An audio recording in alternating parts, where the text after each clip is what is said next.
Welcome to the Peacebuilding Practitioner, a resource page and podcast for people working on conflict, on peacebuilding, and on social justice issues. My name is Björn Eser, and I'm the founder of and shaker and maker behind the Peacebuilding Practitioner.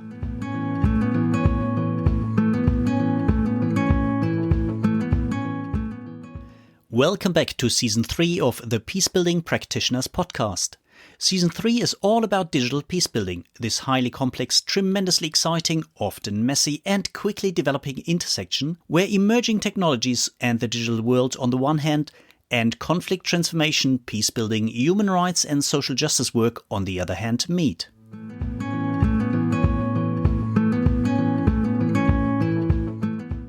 Today, I have the pleasure of welcoming Anne-Marie Buzatu. She's the Executive Director of ICT4Peace Foundation.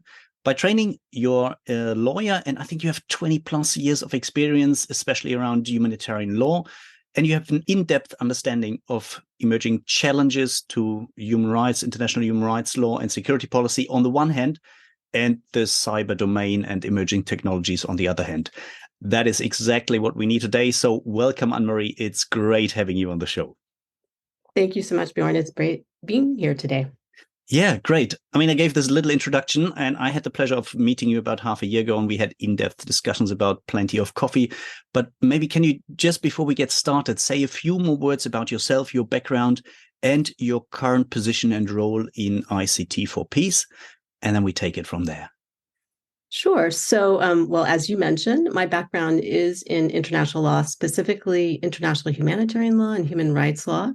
And I have worked for quite some time in that domain. But I also have this little detour in my career where I actually worked in the IT sector as a web developer and a database administrator, which certainly gives me a little bit more of an understanding of the fundamentals of technology, kind of what is possible, even though I'm not keeping up to date with everything, although I keep up with some things, still having that basis really helps to understand better how to translate law to that domain and vice versa. And that's one of the things that we do at ICT4Peace.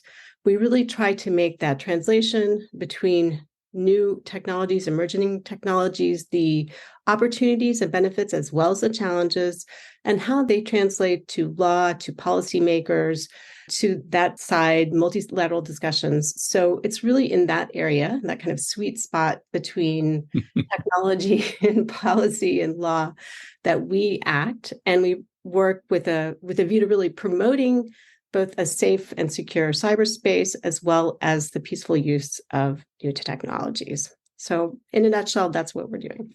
That's in a nutshell great. And great to hear. I mean, with the wealth of experiences you come to that field, it's great. And I ran a few interviews over the last couple of days, and very much they were partly on practical, hands-on, community-based work. We looked some at the research work, and it's great to now be able to talk about policy at quite a high level. When I prepared for this interview, I obviously had a look at the ICT4Peace Foundation website, and on your website, it states, and let me quote here, that's a bit longer, but I think that is probably something that also encourages people to go and actually open their browser and check that out. It says, ICT4Peace is a policy and action-oriented international foundation, as you just said. The purpose is to save lives and protect human dignity through information and communication technology. Great. Since 2003, ICT4Peace explores and champions the use of ICTs and new media for peaceful purposes, including for peacebuilding, crisis management, and humanitarian operations. If I read that, that sounds great. If I now look at your day-to-day work, how does this actually translate in what you and your team are doing on a day-to-day, month-to-month, quarterly basis? Well, thank you for reading that. And as you noted, we have been around for quite some time. I just would, as a quick aside, say that ICT4Peace is really the result of the UN WSIS conferences that took place in 2003 in Geneva and 2005 in Tunis, which were really the first times that the UN tackled this issue head on. But what does that translate? And over those, nearly 20 years, what does that mean? And what are we doing now? And so we really work in a few areas. One is policy research and technology research. So the idea is to understand and even identify, anticipate what emerging developments in technology could translate into policy terms in a near and medium term. And so one thing that has really characterized our work at ICT4Peace is identifying and raising awareness about new things that are coming down the technology pipeline that could really cause challenges or even opportunities. Sometimes there are opportunities in technology. Hopefully, I'm yeah. a technology optimist. So, but how can the international community, how can political actors on the national and international levels really take into account these new developments so that they can build them into their own policy and law work? So that's one thing that we do. Another thing that we do is we work with different policymakers directly or with parliamentarians sometimes. We provide targeted advice. We provide opinions on different areas of law or draft resolutions or different kinds of negotiations to say, this is our point of view. And one of the things that we try to do is really bring the civil society perspective to these policy and decision makers. What does it mean on the ground for people? And not just for someone like me based in Geneva, Switzerland, but maybe somebody who is based in a rural area in many countries all over the world that don't have good access to technology, that maybe are not as far advanced, but who are increasingly getting on board with these new technologies. So we try to bring a perspective that reflects what the user's experiences are and where there are threats, also where there are different, whether it's phishing, different kinds of cyber attacks, a crime, or difficulties having access. So that's another area that we work in. And then a third area that we work in and that we're quite active in is capacity building. Yeah. I think that building capacity is one of the most important things that needs to be done in this domain. We were talking a little bit earlier, that we work a lot with international policymakers and try to educate them or, build their capacity in these areas around law, policy, what it means, what these new technologies mean for that. How can we work within the international community to tackle the challenges and respond and then amplify the really good parts? But, that also takes me back to one thing that I think is really important, and maybe we'll talk about, is just generally having an awareness of how to use these technologies. And I think most of us, we got a smartphone or in front of a screen and said, use it, but we didn't have an education on how to use it responsibly. And I think that that's one of the things that we are really grappling with right now, as we see a lot of what you could maybe characterize irresponsible use of technologies or things like misinformation, disinformation, is the fact that there's not even a kind of baseline of education that's required. Now, certainly some schools are doing it. I'm not saying it doesn't exist, but I don't think it's translated into really part of our basic curriculum of education. And then there are a bunch of us that came of age before these technologies really became ubiquitous. And then we're trying to learn now.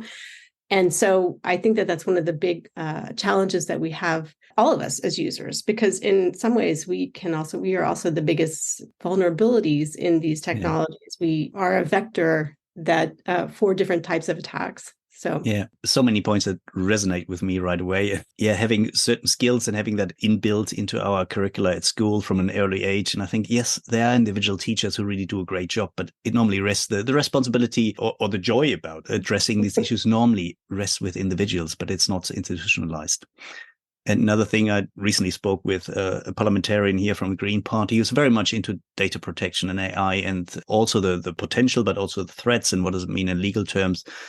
And he also speaking to other parliamentarians. And in Germany, parliamentarians are not the oldest, but on average, I think they are, older generation. And he also said, asking the question, if you say, what's our understanding of engaging with the digital world and understanding the underlying concepts? And he said, normally it's the generation which started with email and Facebook and very often stopped with email, Facebook, and maybe Instagram. And that doesn't mean that's bad, but it's only one side of the story and it doesn't go deep enough.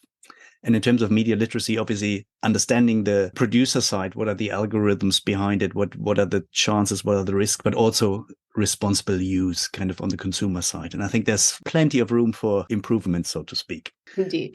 Talking about media literacy, maybe let's get started with that right away. You just mentioned misinformation and disinformation. For someone who's not on a daily basis dealing with that, what's the difference between them? And why is it relevant understanding it?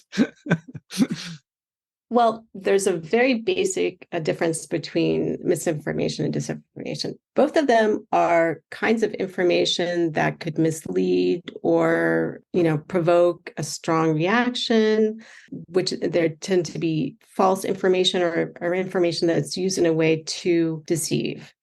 The difference between the two of them is that disinformation is purposeful. It is constructed with the intent to deceive, to create this kind of, misunderstanding, say, misuse of information.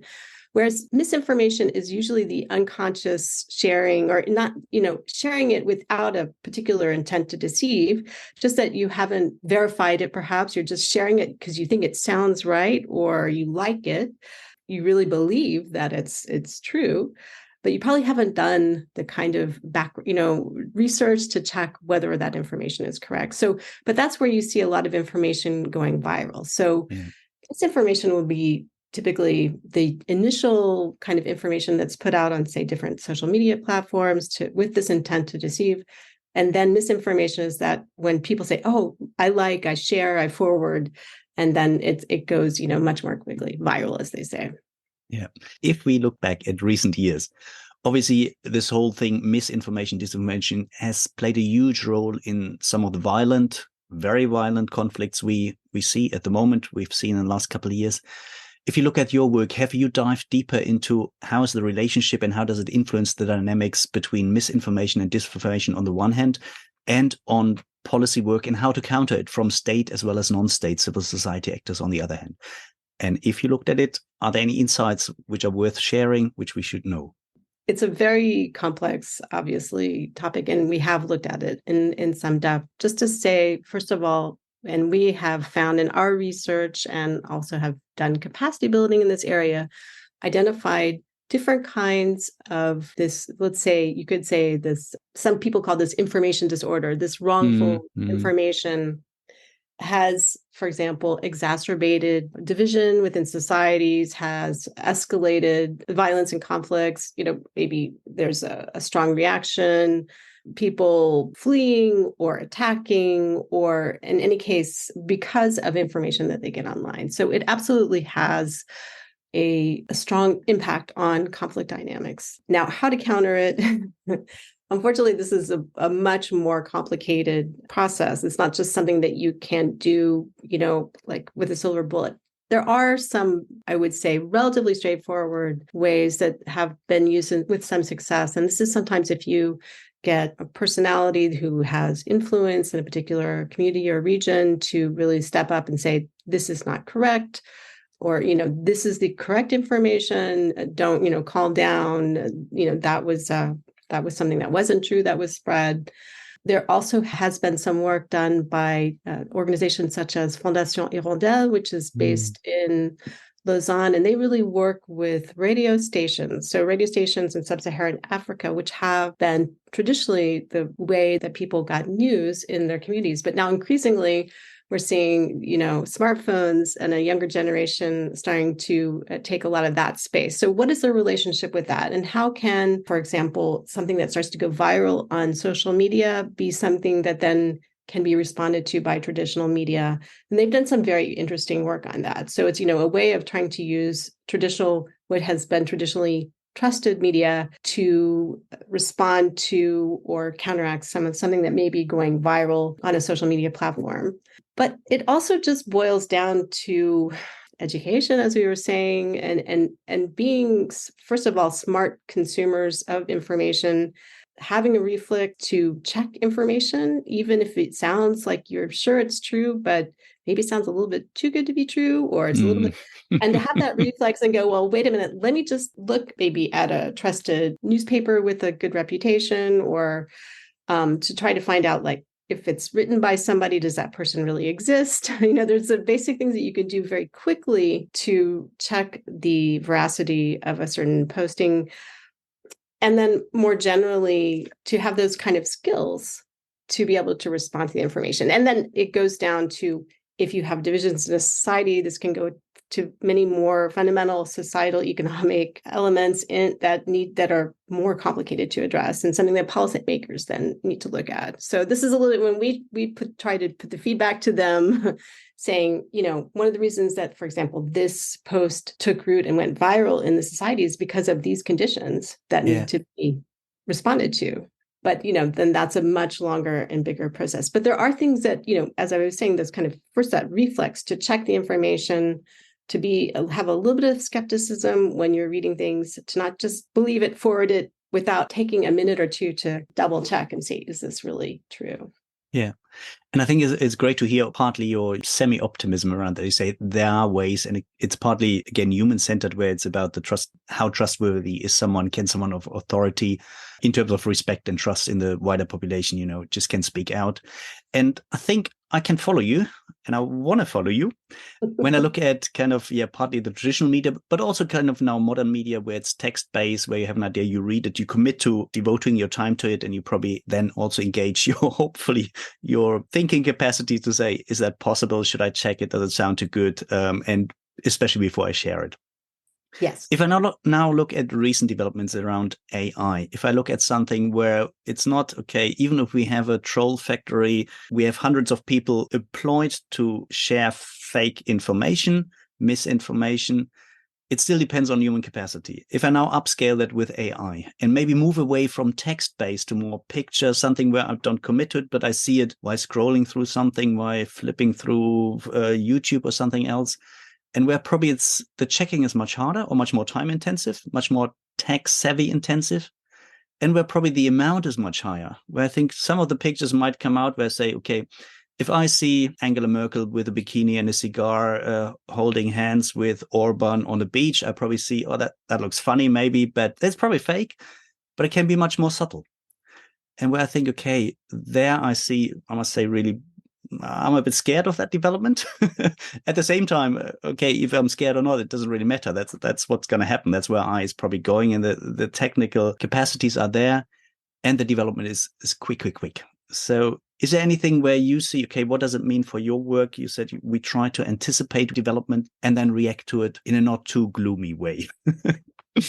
Well, on that point, it was actually a couple of years ago that we met with certain policymakers and within Switzerland and also some other European countries to say, hey, AI is coming and it's going to have profound implications for society, for employment, and then, for social cohesion. And I will say that the reactions that were a little bit like, oh, really? Or and that is something that can be a problem if you are an organization that is identifying and saying and anticipating something that's not there yet. It can be really challenging to get then those who are, say, decision makers or policymakers on board to really see that vision. However, since basically December last year, so, December, say 2022, we're talking in very, very short period of time, we've seen incredible developments. And this is starting to change, I think, people's opinions, and especially those in parliament, as well as in, say, at the government level. So I'm hoping, and I'm seeing that there are a lot of reactions. Certainly, we see also at the European level, real efforts to come up with different standards for AI. The US has something that is not quite as developed, but has some similar characteristics in terms of trying to set some kind of limits for what it should be used, how it should be used. Also, China has actually a new regulation that went into effect shortly ago, maybe a couple of months ago or end of summer. So these are efforts to try to start to build at least some standards and some limits for, how do we use this technology responsibly?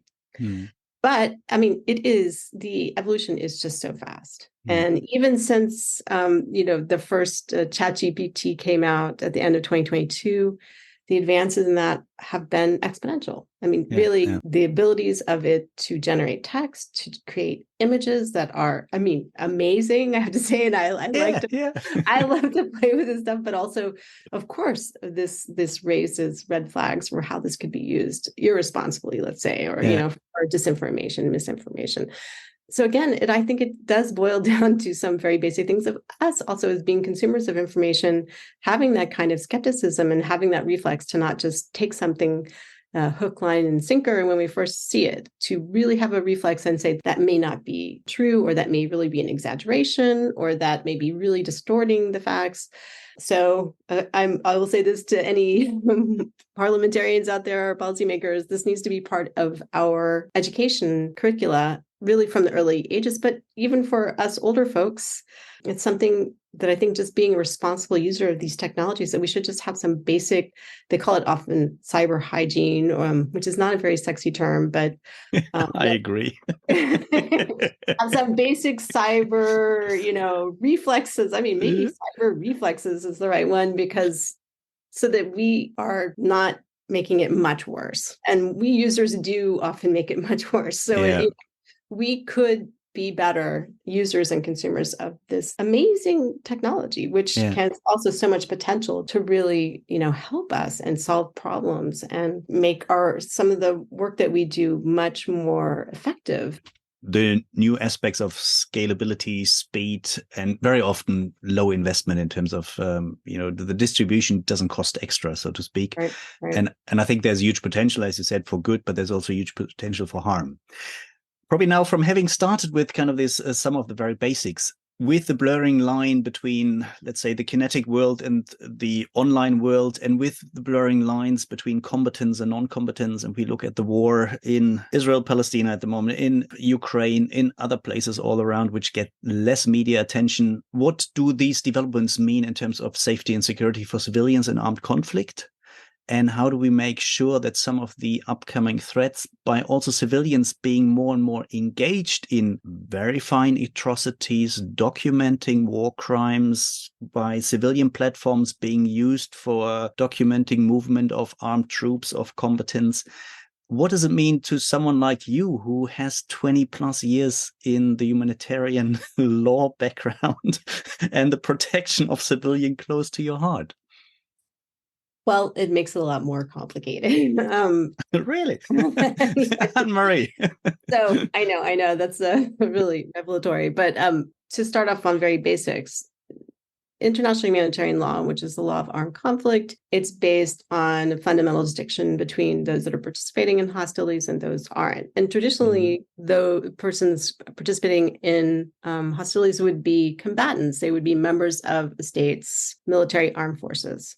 However, there has always been the awareness that you would have sometimes people who were not part of the state organ participating in hostilities. So international humanitarian law does recognize that. And it says that for so long as a person is participating directly or directly participating in hostilities, they lose their protection. That means that they can be attacked. But so what does that mean in the cyber world? And this really makes it much more challenging.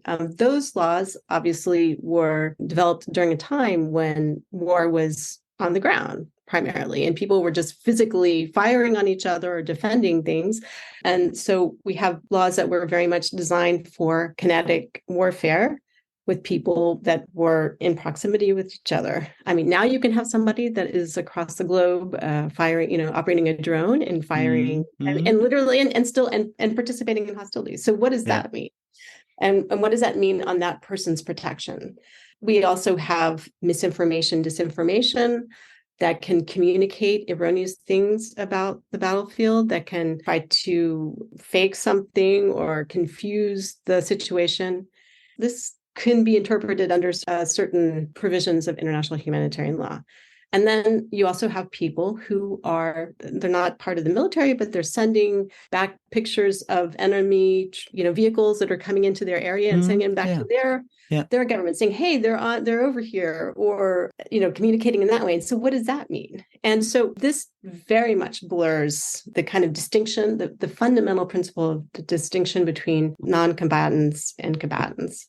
And in terms of what is their protection, can they be fired upon, and what kind of fire does that? Is it a physical fire, or is it some kind of cyber attack? These are things that are still very much under discussion. And the ICRC, the International Committee of the Red Cross, has been working in this area. They have actually put out some quite interesting reports recently, including one on rules for hackers in armed conflict. Eight rules for hackers and four responses by states or something along those lines. Yeah. And so, so now this is really coming into the discussions. But just to say that it does make it complicated. We try to translate what a cyber attack means to say, how does it stack up to a kinetic attack? And if we're talking about in an armed conflict. And there's something called the Tallinn Manual, Tallinn 2.0. This is a manual that was developed by law professors to try to translate some of these things to the international law space. So from this, if we look at cyber attacks and cyber incidents, how do we translate that into international law? And one of the things that it has included is kind of the scale and effects test. So if a cyber attack is at a scale and has similar effects to a kinetic attack, then it could be considered on same scale as a kinetic attack. However, in practice, this is something that's very, very hard and has almost never been officially recognized as such. Yeah, and there are probably a lot of reasons, including political reasons, to not recognize cyber attacks on the same level as a kinetic attack. But it does leave kind of a gray zone. So when would attack meet that?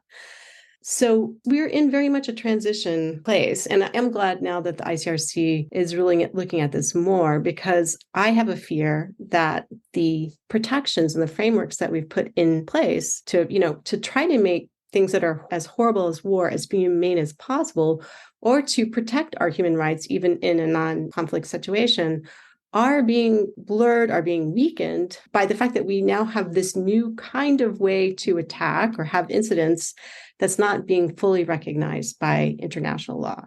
I think we need to go further than writing articles and manuals and some type of exercise to really where we have a much more formal state recognition that certain types of behavior are under international law prohibited. Yeah. But this is sort of happening, but not very quickly at the international level. But this is something that we've been advocating for a while.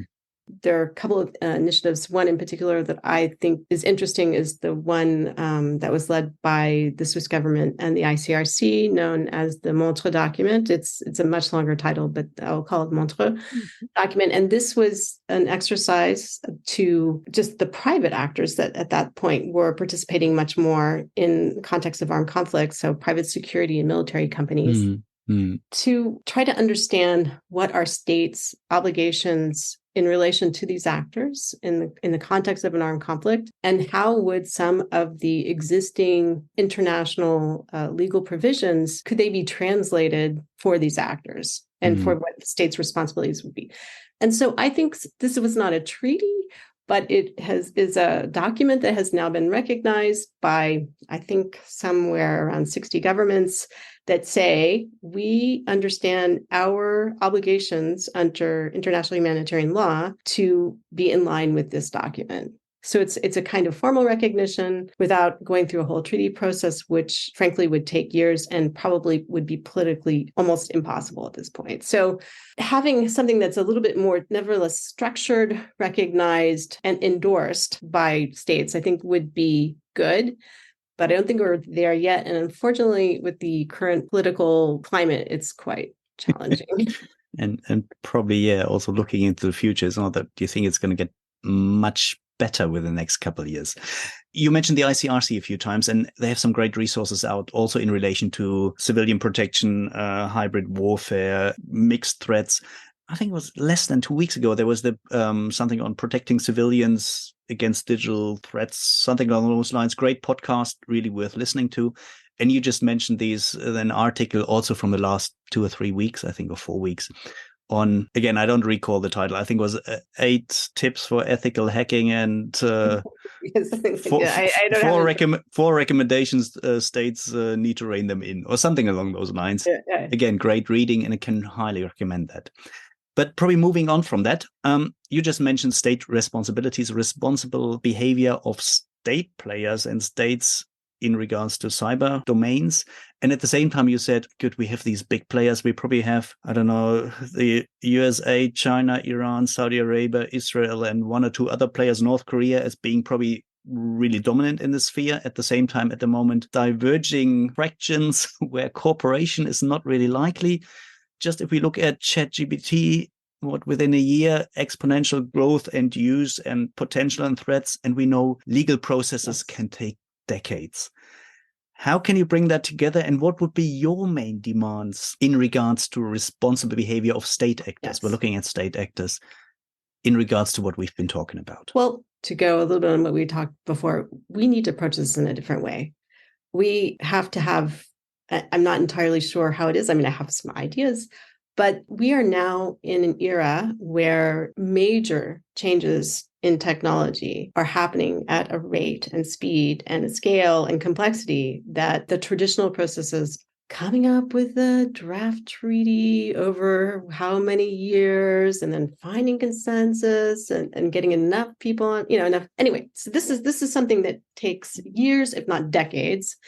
And then if we're talking decades, by the time something would get into effect, obviously, at least done in a traditional way, would be outdated. So I think this means we need to think, how do we approach this? And I would say there's a 2-step process. First of all, we already have a huge body of international law in a number of areas that were developed not with cyber in mind, but that could be understood or interpreted to take into account the new advances in cyber. Because even if they are new, they do nevertheless fall into some similar categories: harm, violation of human rights, attacking installations. And for example, with so many of our critical infrastructure installations now being controlled by basically computers and being vulnerable to cyber attacks, before it was not online and connected, but you could bomb it. Now you can attack it and bring it down and make it not functional and have still catastrophic results. So it's this kind of process of translating how this new level of technology is impacting us, but nevertheless having similar, effects and scale to things that we had before technology. So I think there's this whole process of really understanding and translating existing international law. What does it mean now in the cyber era? And not to pretend that we have nothing, that we're starting with a blank slate and we have no idea. And there is work being done on that. It's one of the things that the UN Open-Ended Working Group, which is working towards this responsible state behavior in cyberspace, is encouraging states to do. And also civil society has been very vocal. We would like states to put out opinions on how they think international law applies to cyberspace. Increasingly, states have done this. Somewhere close to 40 states that have put out opinions, how they see the international law applies to cyberspace. And there's just really excellent, I'll just plug one by Costa Rica that came out a few months ago, which I think had a very good, very innovative approach to how we should look at international law applying, and then what that means for state responsibility. So that's happening. Oh, cool. Yeah. They're going to check that out. Again, really good. And there is work being done at the state level. And there are some states that are really moving forward. The challenge is, especially now with all of the different conflicts that we have and the tensions on the geopolitical side, is to have some type of consensus among states. And these processes, the current one, for example, on Open-Ended Working Group, there's also a cybercrime convention process. They operate on the basis of consensus. And so not a voting up and down or majority, minority, everybody needs to be on board. So while I absolutely agree with consensus, it also means that things are moving very slowly and it's often difficult to find consensus. So again, keeping in mind that these processes, the traditional ones, are slow and also very difficult depending on what's happening on the geopolitical scene. I would say, and nevertheless, these technologies are happening every day and they're increasing every day. They're evolving every day. They're having new impacts every day. I would advocate for kind of, first of all, a baseline of standards that we can use to compare the impacts of technology. Is it impacting my human rights? Is it causing me harm? Is it damaging a critical infrastructure, something that or even just something that's more fundamental? Like these are things that like very fundamental standards for like the negatives and the positive aspects of technology that we can evaluate. Maybe set up some type of body.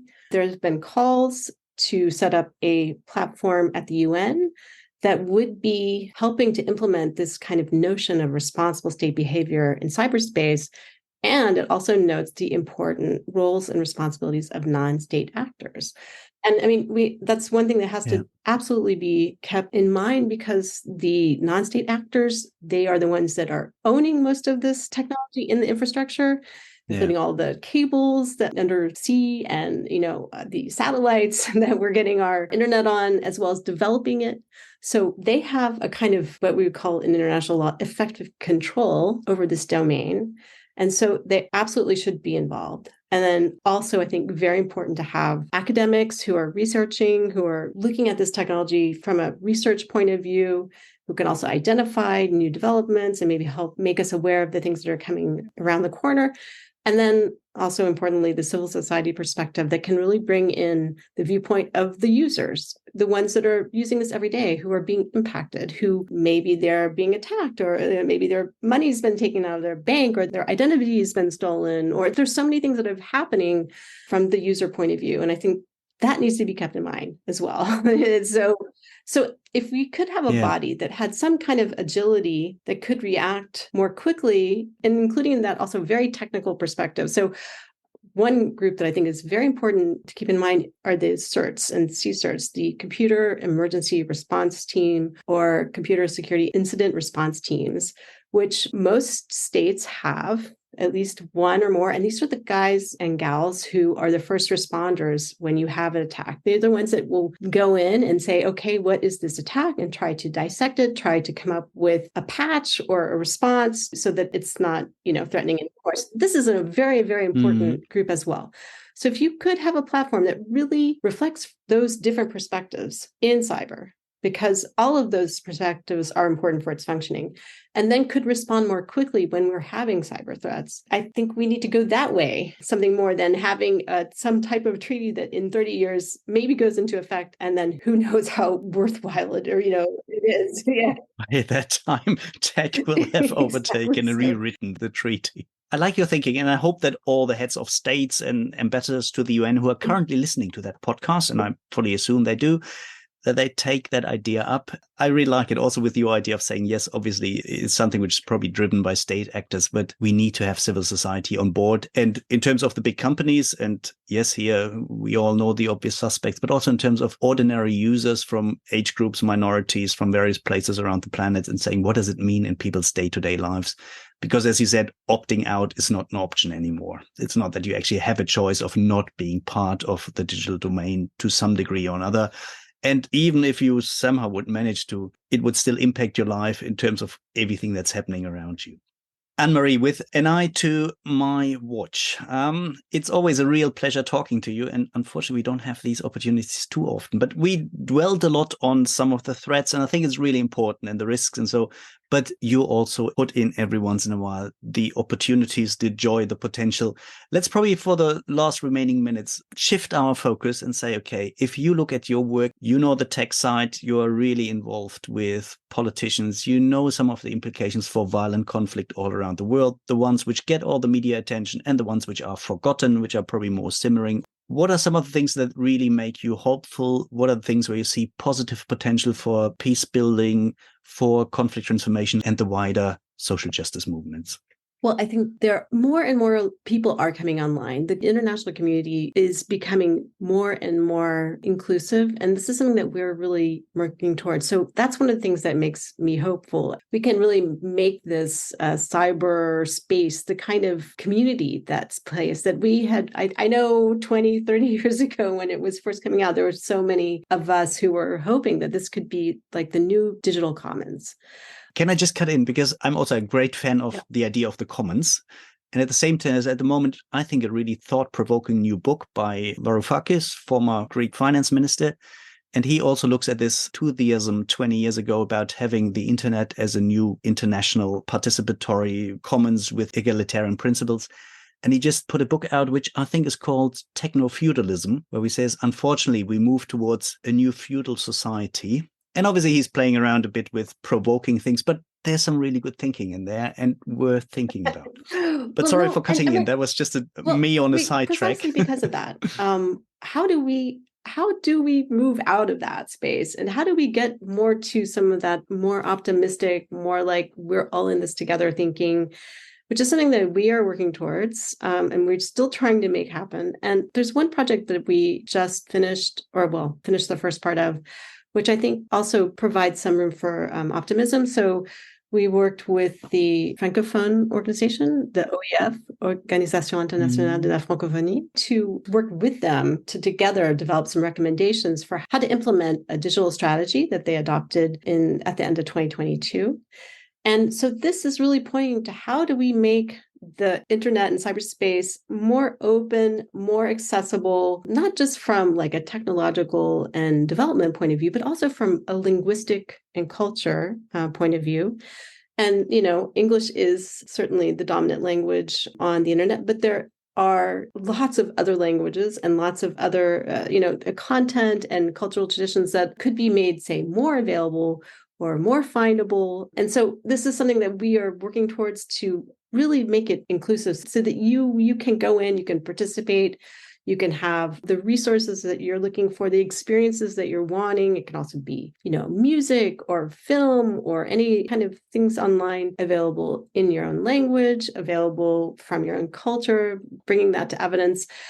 And it's just something an exercise that needs to be done. It may not be the best in terms of profits, but trying to make this a space where more and more people can participate in a way that's meaningful for them, or they can share within their own cultures and see their own cultures and their own traditions reflected.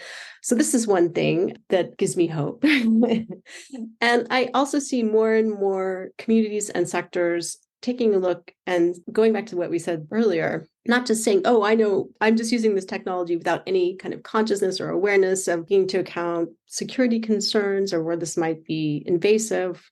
And so, for example, we have a project that we're working under a Swiss mandate to develop guidelines for those companies that are using ICT's information communication technologies in the provisions of different kinds of security services, and how to do that in a responsible way, a human rights respecting way. So the more and more of the communities that are using these technologies, and we are all pretty much using these technologies, the more and more that we are aware of how to use them responsibly. There are a lot of things also that, for example, minimize the kind of information that we're collecting, not just collect everything, not just hoover everything up because we can, but actually to set limits on it, to be aware of how much we store it, what are the security things. That doesn't sound very exciting. And yet what it can mean is that we can be online and feel safer and not feel that our information is being used in ways that we don't want it to be used. And that, our experience online is something that we get a lot out of because, there is so much that is possible, especially, and with AI, as scary as it is amazing too. And our new family favorite game is to ask ChatGPT to generate alternative histories. What if something didn't happen? What would have happened? And, it's fascinating. It's amazing. Like if you talk about the imagination, the thing to really put yourself in different places to go, it can really facilitate that. So we're working towards that. And I think more and more users and developers are becoming aware of that aspect. So that's what I hope we will see more and more in the next years, months and years. Great. I love it. I love it. The moving the idea of the commons more center stage again, exploring, appreciating, and really finding beauty and diversity in terms of cultures and in terms of languages and accessibility, but also touching our own nose, as we say in Germany, by being more aware of our own responsibility as the end user, where that is possible, and looking at something where maybe it's not just profit driven, but where it's also joy driven and, let's say, the innocent side of a beautiful creative craziness, and playing around with it to stimulate creativity and motivate us to explore new areas. I really like it. Great. Anne-Marie, you bring such a wealth of knowledge, experience, connections, and just creativity to the table. So I would like to tease you, and I do that with all my guests on the podcast. If you can recommend any resource in relation to digital peace building, emerging technologies, and conflict or peace, which is from beyond your own work. And I know your own work is thrilling and you're really passionate about it, but if you look beyond your work, your organization, is there anything you would like to share with the audience? Well, as I mentioned before, the ICRC is doing a lot of fantastic work in this area. And I think that these are the kinds of ways that we need to look at this technology and really look at through the traditional lens of law and policy. But then what does that mean? How do we translate it? In terms of like what's exciting and there's so many different uses for this technology in a creative way to make it more accessible, more open to different cultures, and really valuing that. So I think that's going to be a big priority for the next months and years. And as I mentioned, the OEF is really looking at this as a way, not just for the French language, but actually going beyond the French language and different languages, different cultures, different dialects, to making it more open, more accessible to others. And I would just say, if we look at the spaces such as the new AI developers, OpenAI in particular has been quite innovative. They're coming up with some incredible products in terms of art, music, video, creativity. We just also need to keep in mind, and there is work that's being done also by OpenAI, also by the UN, also by some different governments to try to use this technology in a responsible way. So that's the emphasis. This can be amazing as long as we have a little education on how to use it responsibly. And we all have that responsibility as well. But, these companies that are developing it have maybe a little bit more responsibility than just as users. So, again, we have to have that balance, but there's just tremendous potential out there if we can keep it in balance. Yeah, and just listening to you, and I did 2 recordings yesterday where we briefly touched about similar topics. I think I should try to get someone who has a lot of experience about digital literacy for all age groups, maybe on the show, and get some really practical ideas for educators all around the planet, for parents, for teachers, for just anyone. That might be a good idea. Hopefully still for this season. Let me work on that once we're that off would here. Be great. I think, as I said, I think it's one of the biggest things. This is powerful stuff. We need to know how to use it. Yeah, I fully agree. Sometimes I need to chat with others and get out of my little bubble here to actually see the obvious. Anne-Marie, last but not least, where can people find more information about you, your work, your publications? Where should they go and visit? Well, you should definitely go to ICT4Peace.org. So that's ICT4, the number 4, Peace.org, where you can see all of our latest information. And I'm there.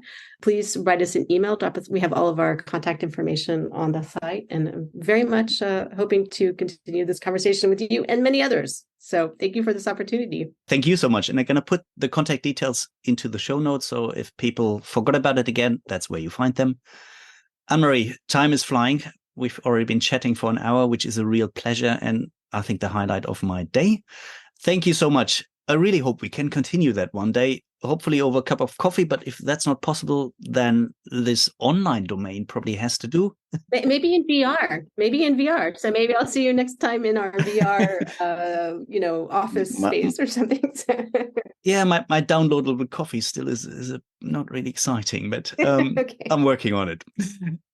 Anne-Marie, thank you very much. It's been a real pleasure. And thank you so much for taking the time and for sharing such a wide, interesting spectrum of information with us. Thank you, Bjorn. It's been really fun and a pleasure. And looking forward to continuing these conversations.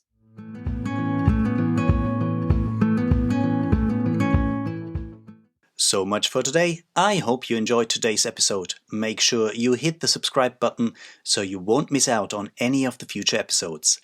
And I would really appreciate if you leave me a rating on iTunes, on Spotify, Stitcher, or wherever you listen to your favorite podcasts. If you want to learn more about the Peacebuilding Practitioner, head over to my webpage. That's www.thepeacebuildingpractitioner.org, where you find plenty of articles from practitioners for practitioners. And if you want to dive even deeper into this field of work, join us for one of our online courses. If you want to learn more about that, just get in contact with me. You find the contact details in the show notes or on my webpage.